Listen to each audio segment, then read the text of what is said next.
excited to be together today talking about this Prodigal series that we've been in. And man, I tell you, this Luke chapter 15, this word that God has given us has just been so rich. I pray that God has been ministering to you the way he's just been ministering to me throughout, just how much he has set his love on us, how much grace he has for us. And so we're going to continue in that series. This is actually our last week. And if you've missed any of the previous weeks, we've got those available on our website, ascentdawson.com. So please take a look if you haven't. But for today, we're going to be talking about the great feast that is a part of this parable. As Jesus talks about the prodigal son leaves, he comes back to his father, and there is this great feast that they celebrate together. So the question I want you to kind of be thinking about as we look at this passage is, when you think about your relationship with God, is it a celebration? Is it joy? Is it a great feast? So a couple years ago, I was a part of this great event. It was the year-end national tournament for my son, Caleb. So Caleb played basketball in high school, and his team that year, he was a freshman in high school, the King's Academy. So he and his team had a phenomenal season. They actually were coming into this year-end tournament. They were 28-2. So they were hard to beat. They didn't lose very often. They were very good. So they came into this tournament really strong. The national tournament was played in Virginia. It's actually on campus at Liberty University, which is a beautiful campus if you've ever been up to Liberty. A lot more people probably know their online campus. It's not near as pretty as their real campus. It's amazing. Well, we are, of course, Caleb's high school here in Atlanta, so we travel to Virginia, as do all of the families that are a part of the team. So you can imagine, this varsity basketball team or JV basketball team he played on, all the moms and dads, all the players. And so they're all there at this great tournament. And, this goes all week. So the tournament runs all week. So pretty much the families are going out to dinner together all week. They're cheering at the games. You can imagine sitting in the stands, all those families kind of cheering the kids on. And so, just a real relational time together there at this event. Well, so then it turns out that Caleb's team made it to the championship game. And in the championship game, they actually played it in the Apex Arena, which is the arena that the Liberty men's varsity team plays in. So it's this 20,000-seat Coliseum style, like huge arena. And so, of course, you know what happens next. Caleb's team wins the championship, and Caleb was the leading scorer in the tournament. It was just like this, such a blast for me as a dad to see him do so well and his team do so well, and they won the championship. And in case you're wondering, yeah, I'm that dad. The one that's bragging about your kids on social media and posting videos and pictures. I'm not ashamed to say it. I am that dad that's gonna go there. And this was one of those occasions. So then comes this moment. So after that championship game, Caleb's team, they win the whole thing. And so all of the families, all of the players, we go out to this great celebration dinner together. We went out to this restaurant right there. And it was just this incredible time. It was this celebration of just all that had happened. It was this great time of community, of fellowship, of joy, of just enjoying all God had done for us. And so we are just enjoying this moment as this families that had just drawn together so close over the course of the week, and now celebrating this great moment together. So the culmination of the incredible work of reconciliation that the Father has with the prodigal son is a celebration, a great feast, much like the one that we had that night in Virginia. probably a little different menu. I doubt they had buffalo wings or anything like that, but they had a celebration. They had all of the joy, all of this great celebration of this incredible, momentous occasion that they could come together and celebrate what God had done. So when you think about your relationship with God, is it a celebration? Is it a great feast? Is it joy? Or is it a list of do's and don'ts? A list of religious requirements that pretty much suck the fun out of anything you think you might want to do. It's just kind of there, and that's what a relationship with God looks like. It's just kind of this drain, this, kind of list of do's and don'ts. Well, the invitation to celebration, to joy, that is the invitation of the Father to us here in this parable, this prodigal son parable in Luke chapter 15. It's what he invited the prodigal into. It's what he invited the older brother into. It's what he invites us to come and celebrate together with him today. And so I want to look at this part of the parable in Luke chapter 15. So let's begin by reading in verse 20. Luke chapter 15, verse 20. But while he was a long way off, his father saw him, felt compassion, and ran, embraced him, and kissed him. And the son said to him, Father, I have sinned against heaven and before you. I am no longer worthy to be called your son. But the father said to his servants, Bring the best robe and put it on him. Put a ring on his hand, shoes on his feet, and bring the fatted calf and kill it. And let us eat and celebrate. For this my son was dead and is alive again, was lost and is found. And they began to celebrate. Now his older son was in the field, and as he came and drew near to the house, he heard music and dancing, and he called to one of the servants and asked what these things meant. And he said to him, Your brother has come, and the father has killed the fatted calf because he has received him back safe and sound. But he was angry and refused to go in, and his father came out and entreated him. So the father has this son return. This son that was lost is found. This son that was dead is now alive again.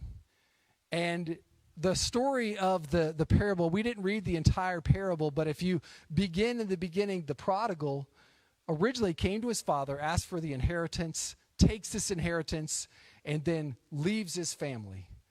Now, out on his own, he squanders the fortune, and he's coming back to his father destitute, seeking mercy.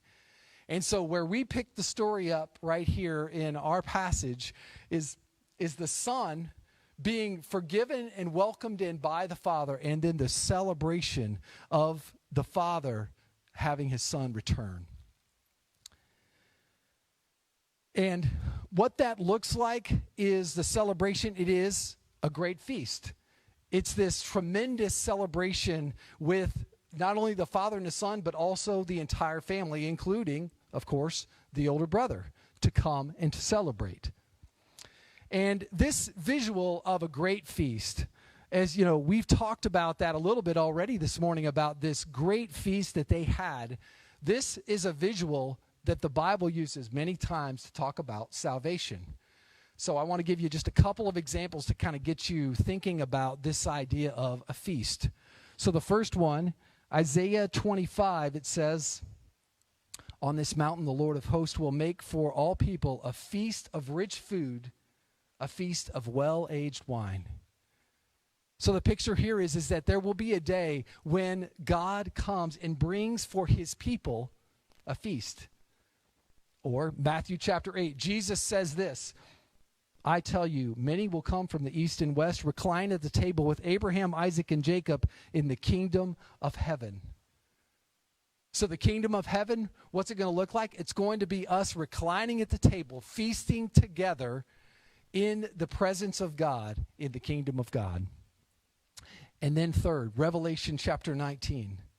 Let us rejoice and exult, for the marriage of the Lamb has come, and the bride has made herself ready. It was granted her to clothe herself with fine linen, bright and pure.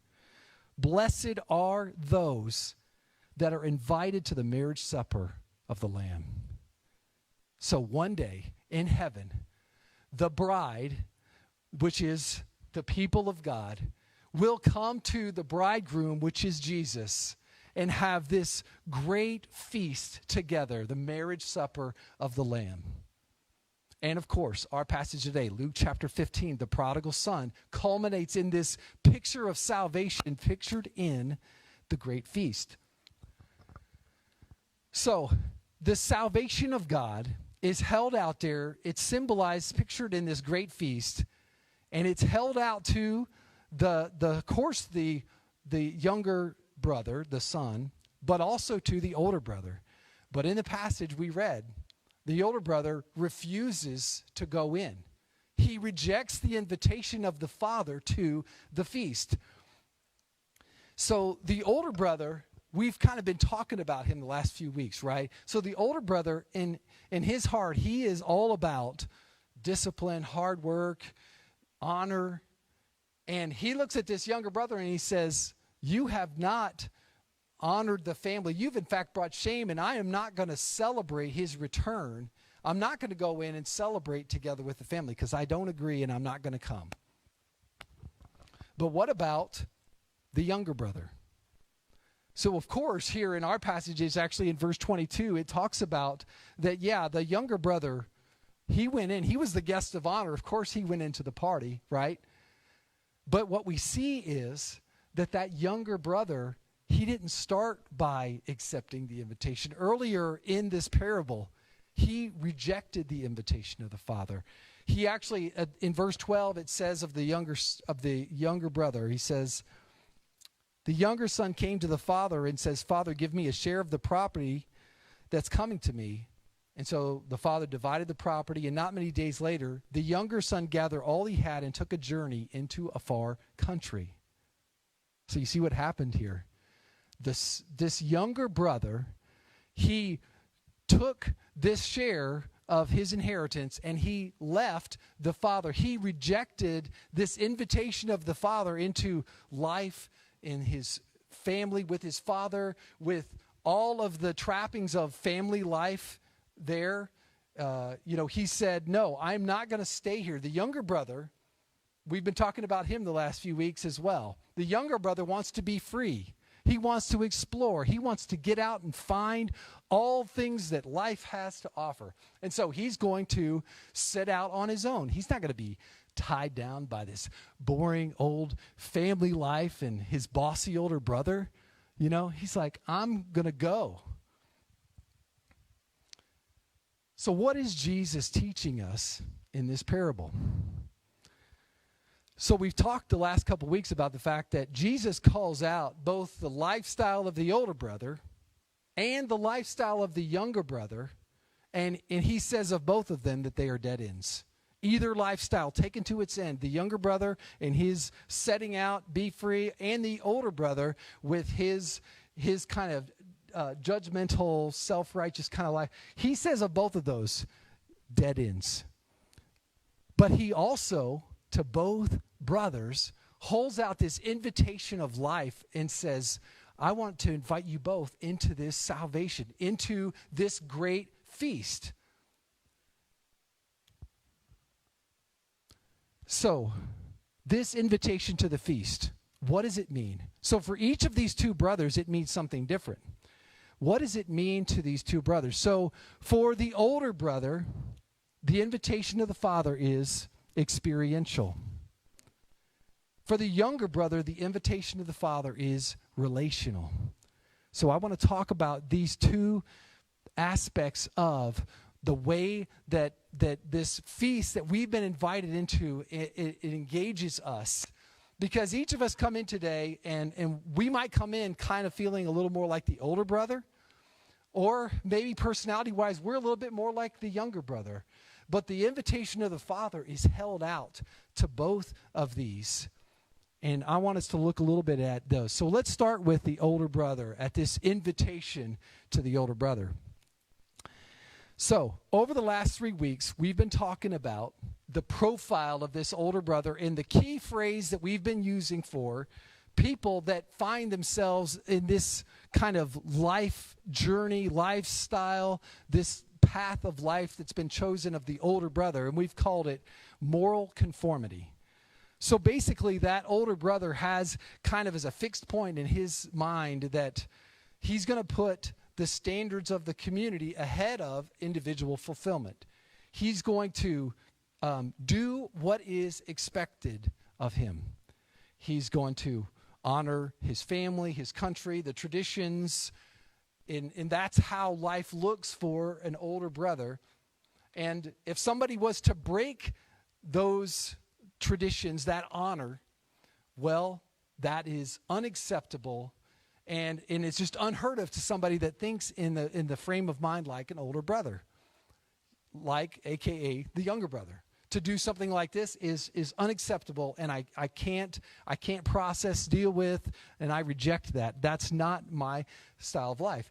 So the path for the older brother actually begins with something good. So the way this begins is a disciplined life. So in this disciplined life, the older brother, in fact, is, he has moral rigor.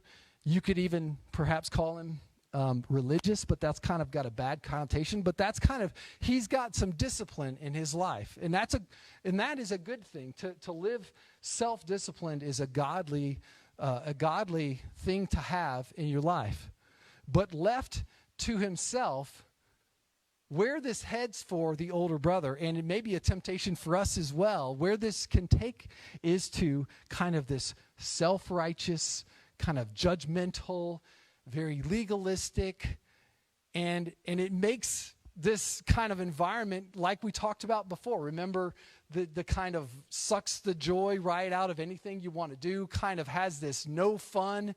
It's this list of do's and don'ts because you're all about discipline. So if I put a bunch of rules in front of you, you're tracking. And if I say, just be free, you're like, whatever, fruitcake, I'm not following you. Like, this doesn't make sense to me. I need discipline. This is the way I do life. But if you think about it, where this took the older brother, which is fully put on display, this kind of judgmental, self-righteous approach, it's probably part of the reason that the younger brother was like, I'm out. I can't take this. Like, you just judging me all the time. I've had enough, and I'm out of here. And so that's where you see this being done for the older brother. But what Jesus holds out to the older brother, he says to this older brother that I want for you to extend grace to your younger brother and come in to the feast. I want to invite you in to this feast. To the Pharisees who would grumble at those tax collectors and all of their loose morals and questionable decisions and all of these bad things, he's saying, come in to the feast. And what's interesting about this, and really what I want you to see when you think about the experiential aspect of this feast, is that the Father is asking those older brothers to come and party. I mean, think about it. Imagine the most tightly buttoned up person somebody, I don't want to overly generalize, certain professions that have kind of that really, buttoned up kind of persona. But let's just say you know somebody, you're probably thinking of somebody, and you tell them, let's have a party. And they're kind of like, okay, do I have to wear one of those hats, or how does this work? This is whoa. But if you told one of those younger brothers, they'd be like, yeah, party. It's a whole different reaction of, hey, let's have a party. And that's what he is inviting this older brother into. Because the temptation around the older brother is this.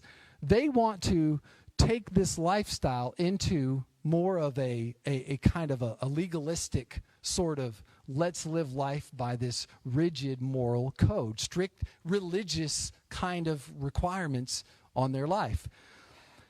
And of course, if you were to take that in the form of kind of healthy self-discipline, amen. That is a godly way to live life. But taken to its extreme, it can turn into an unhealthy religious life that has taken us in the wrong direction. So to kind of illustrate this a little bit, I want to talk about from Colossians chapter 2, where Paul calls out the church in Colossae, and he says this of them. He says, where is it? It's on the second page. There it is. Self-made religion and asceticism. So sorry, there's a lot of words in that passage. But in Colossians 2, he walks through the way that people engage in this, what he calls self-made religion and asceticism. So that asceticism is a big word that basically means you have a practice of withholding physical pleasure for the sake of spiritual training of the body. And in Colossae, this was being taken to an extreme to where they had this dichotomy that basically said the spirit is good and the physical is evil. And so train up the spiritual and shun that which is part of the physical, sensual. Like that was considered evil. But that was a false dichotomy. It's not the picture of the kingdom of God. And Paul's calling this out and saying, you have taken that good thing, which is self-discipline, too far. And you have gone off into this asceticism that he's calling out as wrong. So the invitation of the Father is patently opposite what this whole idea of asceticism, the whole idea of living this strict moral code. He's saying, no, how about we go to a party? He's going the exact opposite of this religious requirements.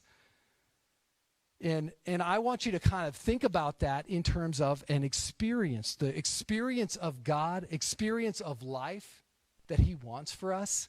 What is that showing us? That's giving us this whole different side of God's just not a bunch of do's and don'ts. This is life that he is inviting us into to be experienced.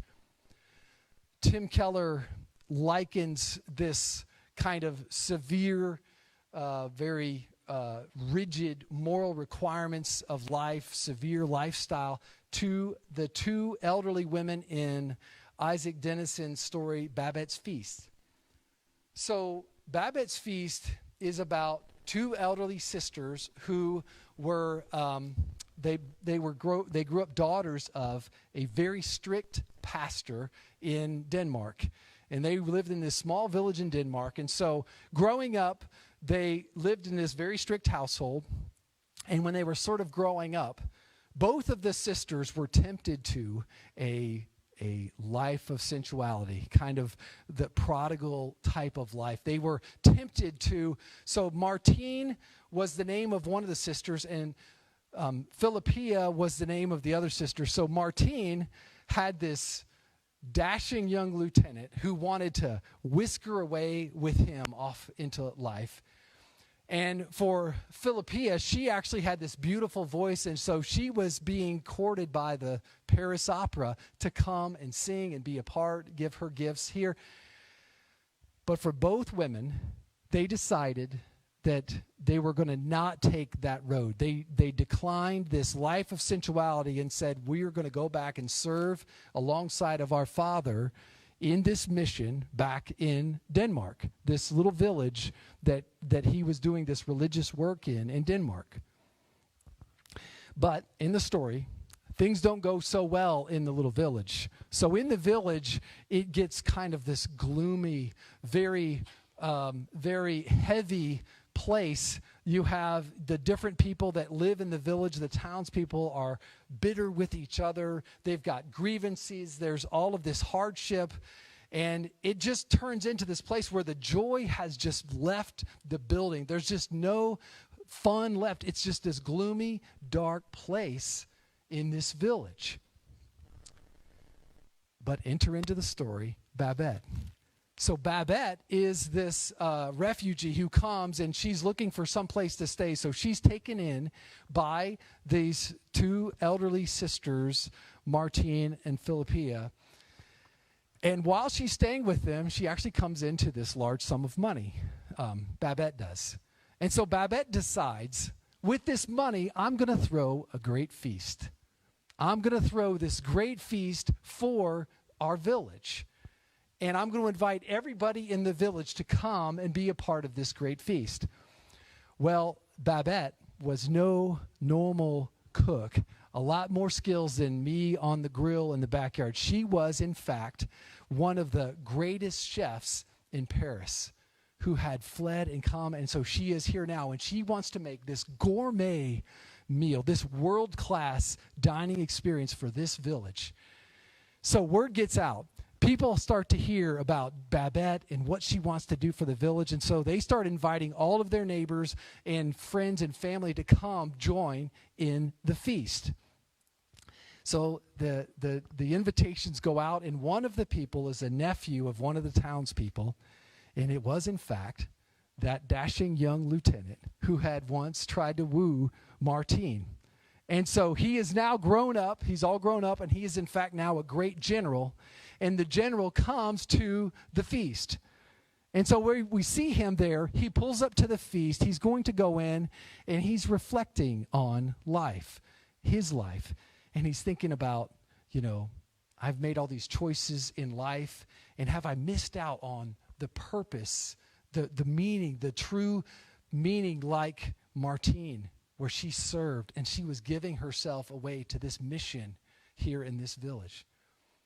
But he didn't know this. But Martine was having the same doubts herself. She was struggling with, did I make the wrong choice? My severe, very dedicated life of service in this gloomy village, did I make the wrong choice and miss out on what life had for me? Well, then the feast begins. And in the feast, the power of this incredible food and drink begins to have its influence on those that came to this party.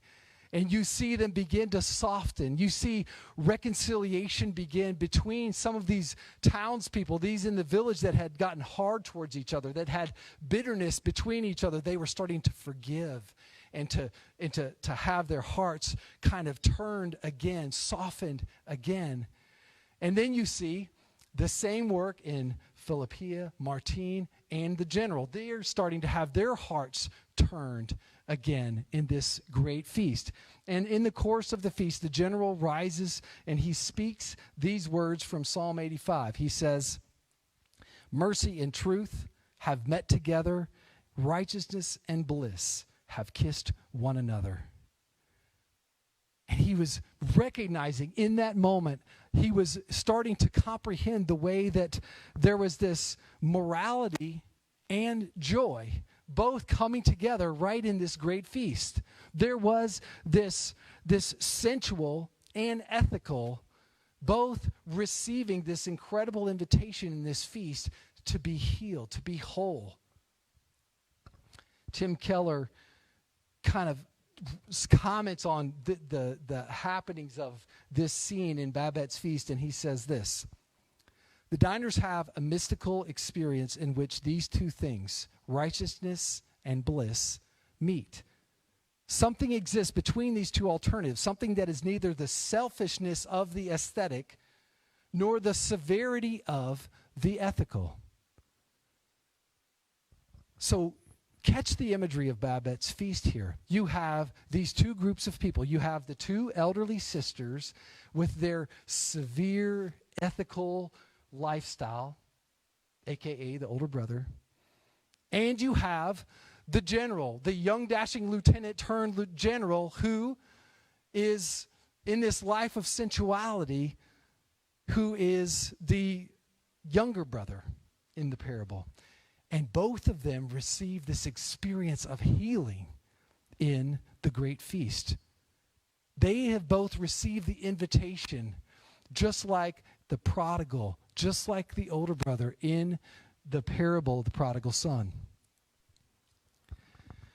And this invitation that's so beautifully on display in Babette's feast is experiential. It's kind of part of what makes it so powerful, is the experience that it gives to those that draw near. You have in Luke 15, think about the descriptions given of the parable of the prodigal son. You have the incredible food, the fatted calf that was killed. You have the music, dancing, embracing, clothing, shoes, rings. I mean, this is joy. This is partaking deeply of the experience that God has set before those that he's invited to the feast. And so what you see here is it's not just moral rigor, philosophy, virtue. It is also taste and see the Lord is good. It is experiencing the very goodness of God, partaking of that goodness. That is the invitation that God has for us. The invitation to the Father is experiential. Okay, let's talk about the younger brother for a minute. So the younger brother, we've been developing a profile on him as well. And for the younger brother, what you see here is this one key word that we've been using, which is self-discovery. So for the younger brother, he wants to find his way. He wants to be true to myself. I want to go out and explore life, live life, have fun. And for the younger brother, he is going to explore life even at the expense of institutions like, family, church. I can't let those things hold me down. I want to go and explore.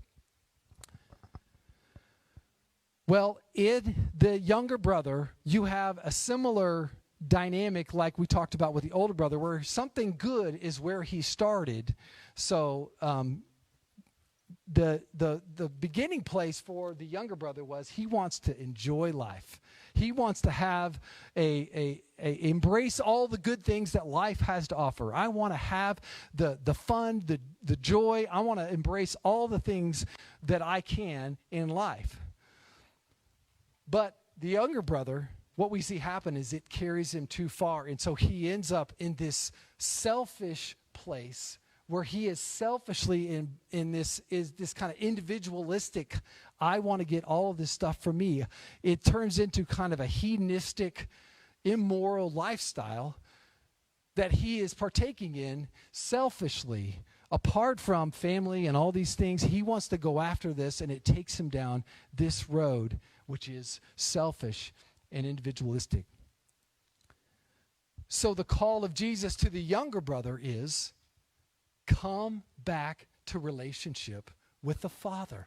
To return from this life of indulgence, selfish indulgence, and come back to relationship with the Father. And it's saying that you would come and instead of having all of this selfish kind of life and mindset, to come and be in relationship with him and serve him, as well as be in relationship and serve alongside those in the community around the Father, the community of faith gathered around the Father. This is the invitation to the younger brother. It is relational. In Babette's feast, it would have been the young lieutenant turned general who describes this as righteousness and bliss. It is this mystical experience of community that the younger brother is getting invited into. Now, I want us to see this as a church because this idea of community is so powerful in this invitation, and it's so important for what we are seeking God for in our church as well as for our community that we live in. So if you think about all of the biblical examples we had, we went through several. Isaiah 25, that great feast that God prepared. In Revelation 19 with the marriage supper of the Lamb. With Luke 15, the parable of the prodigal son. Every one of those great feasts includes this relational element where it's not just the Father who is calling us to relationship, but he's also putting us in this setting with others who have called and come in faith to the Father, to the great feast. There's this fellowship that God has created for all of those gathered, that he wants to create this dynamic, this relational dynamic amongst those that have gathered, as well as, of course, with himself. 1 John chapter 1 describes this dynamic, this community dynamic this way. It says, that which we have seen and heard we proclaim to you, so that you too may have fellowship with us. And indeed, our fellowship is with the Father and his Son, Jesus Christ. If we walk in the light as he is in the light, we have fellowship with one another, and the blood of Jesus, his Son, cleanses us from all sin. So you see here, because of what Jesus did for us, because of that work that he did for us on the cross, we now have been reconciled to God. We have this position with the Father, fellowship with the Father, that we couldn't have apart from Jesus' work. And we have fellowship with one another. That fellowship that God has opened up through the cross has also made a way that we could relate to each other in this fellowship, this community of faith together. And that's so important when you think about, what are we inviting people into? When people become part of our lives, become part of our church, part of the community of faith, what is it that we're inviting them into? This is what they get to experience. They get to experience not just us. They get to experience the forgiveness and grace of God. They get to experience the power of God at work to heal and restore it. He's doing that in us. He's doing that in them. That's part of this fellowship that he is inviting us into. It's part of the community that he has invited us into. And I think this is a powerful picture for us. Think about this. Why would somebody want to be friends with you? Why would somebody spend the time to build relationship with you, have all of these moments with you? Why spend that time? And think about this picture where God has brought us into fellowship with himself. He is changing us, making us, healing us, making us into his image. And he is inviting those that are in relationship with us, those that have become friends with the Father. We get to participate together in that fellowship, which is with the Father. They also get to participate in that great work of God, that great healing and restoration that he is doing. That's the fellowship we get to have with each other, and it's the fellowship we get to invite others to be a part of with the Father. The invitation of the Father is relational. And in this, the selfishness of the lifestyle that we've had, it goes away and it gives way to relationship and community. And that is the picture of the feast. So my prayer for you today, my prayer for me, is that we would receive this invitation and enter in fully to that relationship that God has for us.